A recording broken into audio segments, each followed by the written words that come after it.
Assalamualaikum warahmatullahi wabarakatuh. Bertemu lagi dengan Ibu Marini dalam pelajaran Matematika SMP kelas 7. Pada pertemuan kali ini kita akan melanjutkan materi bilangan, khususnya tentang pemangkatan bilangan bulat. Bilangan berpangkat juga kita istilahkan dengan bilangan eksponen, di mana bilangan berpangkat ini bisa kita tulis dalam bentuk A pangkat B, di mana A adalah bilangan pokok atau kita sebut dengan istilahnya basis, sedangkan B ini adalah pangkatnya atau istilah lainnya adalah eksponen. Silahkan perhatikan contoh berikut. Tentukan hasil dari 4 pangkat 3. Nah, 4 pangkat 3 ini disebut sebagai bilangan berpangkat, di mana 4 adalah bilangan pokoknya atau basis, sedangkan 3 adalah pangkat atau eksponen. Apa artinya 4 pangkat 3? Ya, artinya adalah kita mengalikan 4 sebanyak 3 kali. Jadi, bilangan berpangkat ini sama dengan perkalian berulang. 4 pangkat 3 artinya 4 kali 4 kali 4. Hasilnya adalah 64. Contoh berikut, negatif 2 dipangkatkan 4. Nah, coba Anda lihat antara soal ini dengan yang di bawah. Negatif 2 ini dikurung, kita pangkatkan 4, artinya kita mengalikan negatif 2 ini yang di dalam kurung ini sebanyak 4 kali. Ini penjabarannya negatif 2 kali negatif 2 kali negatif 2 kali negatif 2. Negatif kali negatif hasilnya positif, negatif kali negatif juga positif. Sehingga hasil akhirnya karena dia dikalikan sebanyak 4 kali dan 4 ini termasuk bilangan genap, sudah pasti nanti hasilnya positif 16. Bisa dipahami ya? Nah, coba lihat contoh berikut. Negatif 2 pangkat 4. Di sini negatif 2-nya tidak dikurung. Maka ini bisa diartikan yang dipangkatkan 4 hanya bilangan 2 saja. Jadi yang akan dikalikan sebanyak 4 kali itu adalah bilangan 2, bukan negatif 2. Nah, itu bedanya dengan contoh sebelumnya. Jadi ini artinya negatif, kita kalikan 2-nya sebanyak 4 kali. 2 kali 2, 4, dikali 2, 8, dikali 2, 16. Nah, karena dia tadi bilangannya negatif, maka hasilnya negatif 16. Ya, semoga Anda bisa membedakan. Kita lanjutkan. Untuk sembarang bilangan bulat, perlu diketahui sifat-sifat pemangkatan sebagai berikut. Nah, ini untuk Anda ketahui. Yang pertama, kalau bilangan dipangkatkan dengan 0, ya, bilangan apa saja dipangkatkan dengan 0, hasilnya selalu 1. Ya, dengan syarat nilai A-nya atau bilangan pokoknya tidak sama dengan 0, ya, kecuali untuk 0 pangkat 0. Tapi kalau setengah pangkat 0, 1 hasilnya. 2 pangkat 0 sama dengan 1. 1000 dipangkat 0 hasilnya juga 1. Kecuali untuk 0 pangkat 0 hasilnya tidak 1 ya, tidak terdefinisi. Yang kedua, A pangkat M dikali A pangkat N sama dengan A pangkat M tambah N. Dari mana dapatnya ini? Jadi kalau bilangan pokoknya sama, ya, bilangan pokoknya kan ini sama-sama A, maka pangkatnya ini kita jumlahkan, M ditambah dengan N. Nah, ini penjelasannya, perkalian dua bilangan berpangkat, jika bilangan pokoknya sama, maka pangkatnya dijumlahkan. Nah, bisa Anda pahami dengan contoh berikut. Negatif 2 dipangkatkan 3 dikali negatif 2 pangkat 5. Mohon maaf ya, ini harusnya dikasih kurung supaya artinya sama. Jadi negatif 2 pangkat 3 dikali negatif 2 pangkat 5. Bilangan pokoknya sama-sama negatif 2. Nah, di sini ditulis negatif 2. Maka kalau dia perkalian, bilangan berpangkatnya atau eksponennya kita jumlahkan 3 ditambah 5. Berapa 3 tambah 5? Betul, hasilnya 8. Maka ini menjadi negatif 2 pangkat 8. Kita kalikan negatif 2-nya sebanyak 8 kali. Hasilnya positif 258. Gitu ya nak, untuk perkalian bilangan berpangkat. Yang berikutnya yang ketiga, pembagian bilangan berpangkat. Nah, di sini dijelaskan kalau pembagian bilangan berpangkat yang bilangan pokoknya sama, maka pangkatnya kita kurangkan. Coba lihat ini, A pangkat M dibagi A pangkat N. Nah, ini sama artinya dengan A M dikurang N. Jadi bilangan pokoknya kita tulis, pangkatnya kita kurangkan. Yang pertama kurangkan dengan yang kedua. Nah, penulisan ini juga boleh dalam bentuk pecahan begini ya nak. A pangkat M per A pangkat N. Nah, ini sama artinya ini. Penulisan saja yang berbeda. Coba lihat contohnya.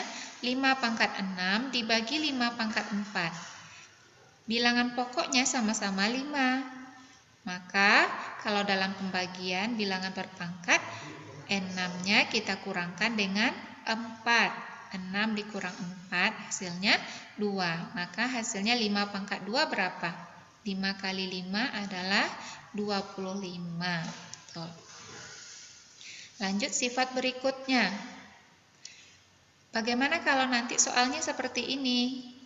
A pangkat M dipangkatkan lagi dengan N. Ini kan udah bilangan berpangkat nih, dipangkatkan lagi. Nah, ini caranya mudah saja. Tinggal Ananda mengalihkan bilangan eksponennya. A-nya tetap, maka pangkatnya yang kita kalikan, M dikali N, begini. Contohnya seperti ini. 3 pangkat 2 dipangkatkan lagi dengan 2. Nah, ini cukup cara menuliskannya 3. Pangkatnya kita kalikan 2 kali 2. 2 kali 2 hasilnya 4. Maka Ananda carilah 3 pangkat 4. Berapa hasilnya? Mengalihkan 3 sebanyak 4 kali. 3 kali 3 kali 3 kali 3. Hasilnya 81. Oke, kita lanjut. Bentuk berikutnya. A dikali B dipangkatkan M. Ini kalau kita jabarkan sama artinya dengan A dipangkat M, ini dia, dikali B dipangkat M. Ya, ini kalau kita jabarkan. Seperti ini contohnya, 5 dikali 4. Kita misalkan A-nya 5, B-nya 4. Jadi 5 dikali 4, pangkat 2. Nah, kita misalkan M-nya 2 ya. Ini kalau kita jabarkan sama saja hasilnya dengan 5 dipangkat 2 dikalikan dengan 4 dipangkat 2. Coba 5 pangkat 2 berapa? 25. 4 pangkat 2, 16. 25 dikali 16 sama dengan 400. Nah, ini kalau kita ingin membuktikan sama hasilnya dengan ini. 5 dikali 4 berapa? 20. 20 dipangkatkan dengan 2. Artinya 20 kali 20 kan? Hasilnya pasti sama 400. Oke, lanjut. Kalau bentuknya seperti ini, A dipangkatkan dengan negatif M. Ini sama artinya dengan 1 per A pangkat M. Ya nah? Jadi kalau pangkatnya negatif seperti ini, maka ini sama artinya dengan 1/4 A pangkat M. Nah, lihat contohnya biar lebih paham. 3 pangkat negatif 2. 3 pangkat negatif 2. Ini sama nilainya dengan 1/3 pangkat 2. Atau 3 pangkat positif 2. Jadi supaya pangkatnya jadi positif, ini kan negatif 2 nih, supaya dia jadi positif, kita jadikan dia 1/4. 1/3 pangkat 2. Nah, 1/3 pangkat 2 berapa? 3 kali 3, 9. Jadi hasilnya 1/9. Ya, Nak? Jadi kalau Ananda menemukan nanti bilangan berpangkat negatif, ubah dulu dia menjadi positif. Jadikan dia 1/, sehingga pangkatnya yang di bawah jadi positif. Oke, kita lanjut yang ke-7. Bagaimana kalau bentuknya seperti ini? A/B, pecahan ini ya, dipangkatkan dengan M. Ini kalau kita jabarkan sama artinya dengan A pangkat M per B dipangkat M. Ini dia. Contoh, 3/4 dipangkatkan 2. Kalau kita jabarkan ini sebenarnya kalau perkalian berulang kan sama saja dengan 3/4 kali 3/4 ya kan? Ya. Jadi kalau Ananda pengen menjabarkan boleh juga. Ini artinya sama dengan 3 pangkat 2 per 4 pangkat 2. Ini dia. 3 pangkat 2 artinya 3 kali 3, 9. 4 pangkat 2 artinya 4 kali 4, 16. Jadi hasilnya 9/16. Ya, Nak ya. Bu, saya sudah mengerti perkalian pecahan berulang. Boleh saja. Ini Ananda jabarkan 3/4 kali 3/4.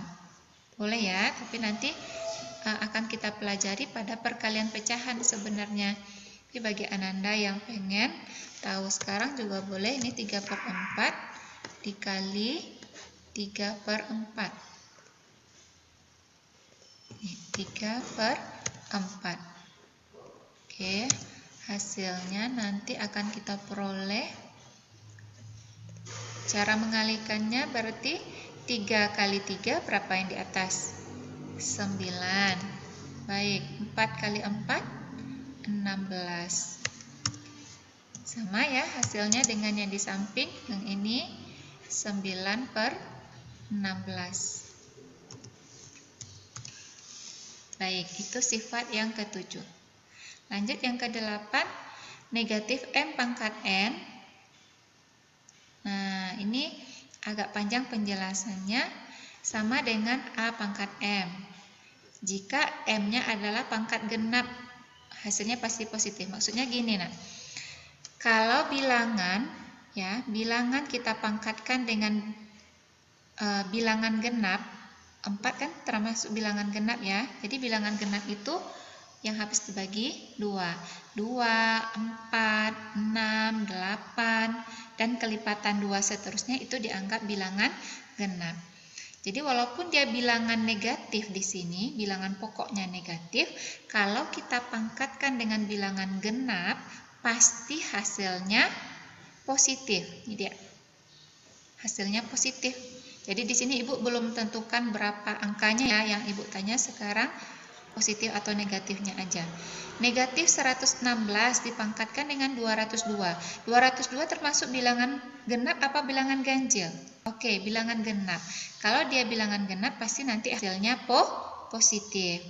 Kalau ini, kalau dia bilangan ganjil 15, kalau dia di sini bilangan pokoknya adalah negatif, dipangkatkan dengan bilangan ganjil, tentu nanti perkaliannya sebanyak 15 ya kan? Pasti nanti hasilnya akan negatif. Ya, Nak? Gitu. Sebentar, ini waktu kita tinggal 1 menit ya. Jadi ini penjelasannya cukup panjang, nanti akan Ibu ulas lagi pada pertemuan berikutnya supaya Ananda lebih paham lagi. Oke, Nak? Kita cukupkan dulu sampai di sini. Terima kasih atas pengertiannya. Jadi cukup Ananda pahami dulu sampai sifat ke-7, nanti kita lanjutkan. Oke, mohon maaf kalau ada kesalahan. Assalamualaikum warahmatullahi wabarakatuh.